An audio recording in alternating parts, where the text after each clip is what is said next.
Six crisis actors and Matt Lauer on the set of Today from the day before Thanksgiving.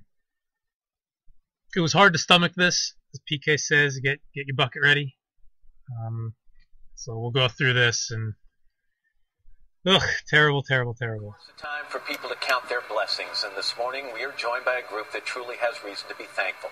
6 American survivors of Ebola: Amber Vinson, Nina Pham, Dr. Rick Sacra, Dr. Kent Brantly, Nancy Writebol, and Ashoka Mukpo. Kent Brantly is wearing a green jacket.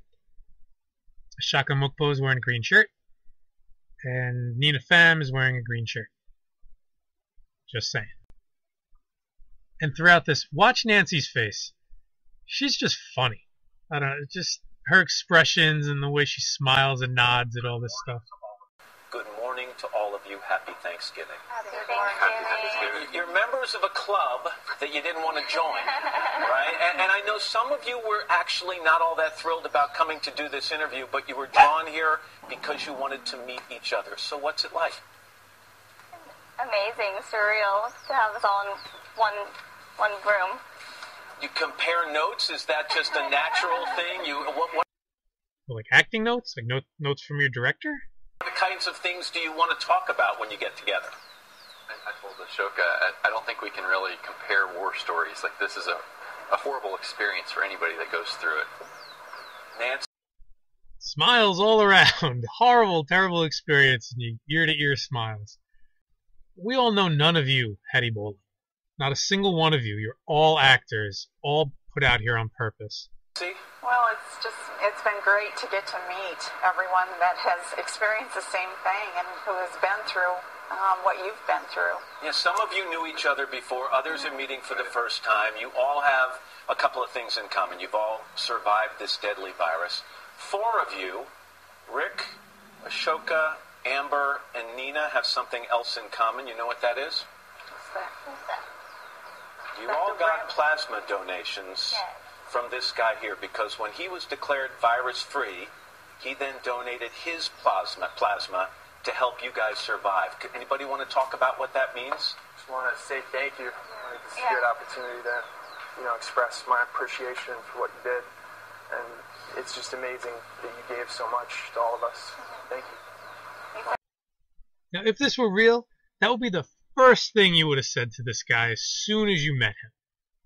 The first time you saw him, you were, man, thank you for giving me your blood. You probably saved my life. The fact that he's doing it now on television after they've all met, just another proof that this is not real. A selfless man, and he's like our angel and gave us a second chance at life. That's how I feel. I want to mention, Nancy, you also donated plasma to Dr. Spencer, who's not here today because you were a match in blood type. Kent, I spent some time with you. I know you are a deeply religious man, as many of you are. Do you feel that it was God's plan for you to get Ebola and be cured so that you could help others? If by God you mean the person in charge of the New World Order who is scripting this whole thing, then yes, that was God's plan. And I'm just saying, that's a ridiculous question, Matt Lauer. That is the dumbest question you've asked so far today. I think God saved my life, and I have a responsibility to use my life in a way that's glorifying to Him, in a way that is helpful to other people. And so it was an honor and a privilege, but also just kind of a natural thing to do to help others with what I've been given myself. Nancy and Kent were the first 2 in this country. The rest of you followed. How important emotionally was it for you to know that they had survived? I felt like it gave me hope. I knew that it was a struggle, but being treated at Emory along with them, they gave me stories and told me that it would be rough days, but, there's others that have made it through. President Obama called you guys heroes. Are you being treated like heroes? Should be treated like traitors. Traitors, liars, and cheats, strung up by your ankles. Or really given Ebola, like given the real disease and left to die. Is there a stigma attached to being a former Ebola patient? There's been a mix, right? I mean, there's been a lot of scrutiny. I think that's the thing that comes to my mind is to what we have in common is we've all been under a magnifying glass or a microscope for the last couple of months, and some of it's positive, but there's a lot of criticism on social media and stuff that you see. So, criticism. Criticism of what? That you're a fake, lying, cheat, son of a bitch? That kind of criticism? What other criticism could there be for a supposed doctor who caught Ebola? Right? Nobody's gonna go after a real person on social media. We know you're fake. I'm glad you're seeing it. I'm glad that you know that we know. You will get yours. May not be in this life, but you will get yours. People were to jump on the same airplane leaving here, what do you think the reaction would be on the part of the... What's that? I'm getting really good seats. Do you think the other passengers would still have an issue?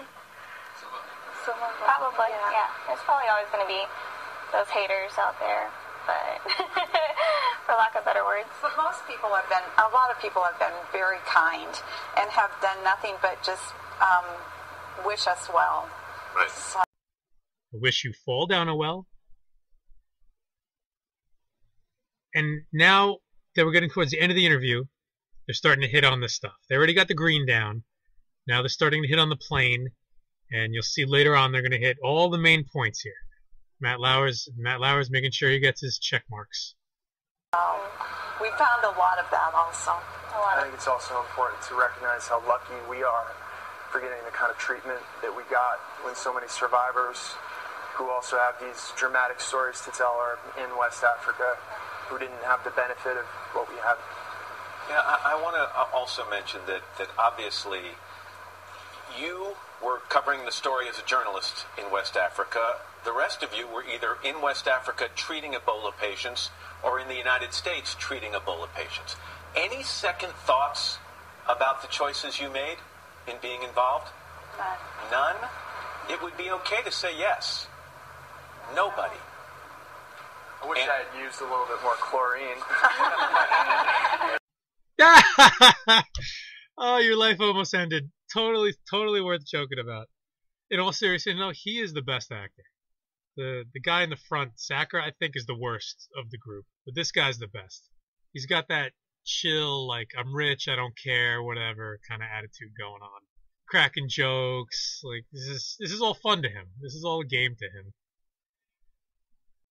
Oh, more chlorine. Oh, Ashoka. Oh, Ashoka, that's a good one. Amber, you said something that jumped out at me. You said, all of me is a nurse. All of you is an actress. Actress, crisis, actress. So if you were given a chance to treat another Ebola patient at a hospital in this country, you'd still do it? I'd still do it. Yeah. Nursing is a calling, and I think it's such a rewarding career, and it's just in our personalities and in our nature to help whoever needs help. Yeah. So on Thanksgiving, we like to stop and say what we're thankful for. What are you thankful for? I'm thankful to be here, thankful to be with my family, and thankful for the opportunity to speak out for the people who are still suffering in West Africa. That picture is so fake. Look at the shade of his arm versus the shade of his face. The shade of his face versus the shade of his neckline. It's completely fake and photoshopped on there. And this is the picture they use. I'm a loving family man. I'm just helping the people in West Africa. You're a liar. You are a liar. Rest of you? Thankful for my health, second chance at life, for supportive friends and family. Remember, you said it's the little things you're thankful for. Like what? The little things.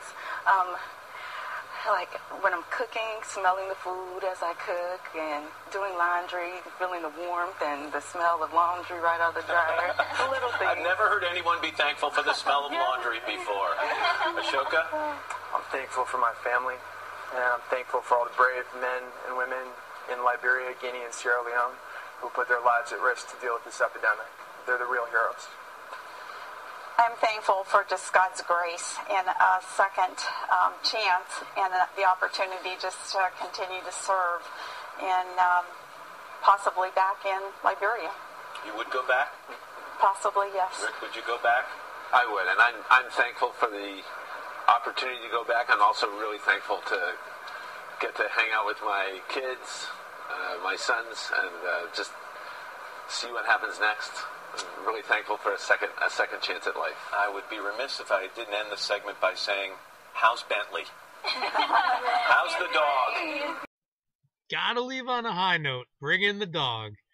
Oh, the dog. Oh, I forgot about the dog. That's right. Oh, her dog. I wonder how it is. Go the sheeple. Great. He gets more questions from the people than people ask about me, so he's doing good. He just celebrated his 2nd birthday. So.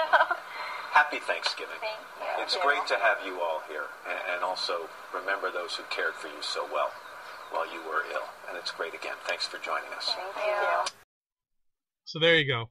No coincidence this was on the morning or the day before Thanksgiving, so that, hopefully people, as they sat around the next day at their meal, would talk about this. Oh, remember, did you see the thing on today with the Ebola people? And go through the whole thing with the family. But in all seriousness now, the vaccine is almost ready. So it's about to start coming back into the public eye more than it is. It hit hard early. Everybody got scared. And then it all kind of died away. Like, as fast as it came, it died away. And now you're going to start to see they're going to start slowly leaking stuff back out. The media coverage is going to pick back up. And then once that vaccine is ready, once the pill, the nasal spray, whatever that they're going to do to us is ready, and they have enough supply of it to start rolling it out, then you're going to see people start to get sick. Metropolitan areas are going to start to have outbreaks so that they can force people to get the vaccine. So it's funny, it's laugh, ha ha ha, these people are such scumbags, but real people are going to start losing their lives because of this. Man, this ended on a downer. Sorry about that.